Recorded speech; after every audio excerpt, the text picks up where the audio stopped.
এখানে অনেক ভাইরা বলে মোবাইল চালালে এত কিছু মনে পড়ে না, কিন্তু যখন নামাজে দাঁড়ায় আল্লাহু আকবার।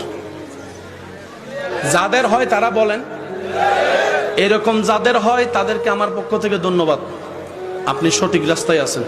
এখানে অনেকে আছে না, একবার উজু বানাইলে বারবার মনে সন্দেহ লাগে,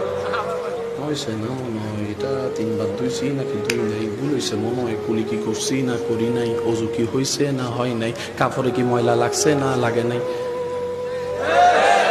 আপনাকে আমার পক্ষ থেকে ধন্যবাদ, কারণ আপনার ভিতরে এখন ইমানের আলো আছে, তাই শয়তানে জ্বালাচ্ছে। যে ঘরে আলো নাই সেই ঘরে শয়তান। আপনাদের যদি এরকম হয় বুঝবেন এখন আপনারা রাইট ওয়েতে আছেন, কারণ শয়তান চায় না কেউ আল্লাহর প্রিয় হোক।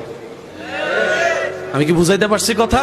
তো এরকম হলে মন ছোট করেন না যে নামাজ ঢুকলামই সব ধরনের চিন্তা চলে আসছে। আপনি শুকরিয়া করবেন, আল্লাহ আমি হয়তো তোমার পথে এগোচ্ছি, শয়তানে দেখতে ফেট জ্বলে তো আমাকে জ্বালাচ্ছে।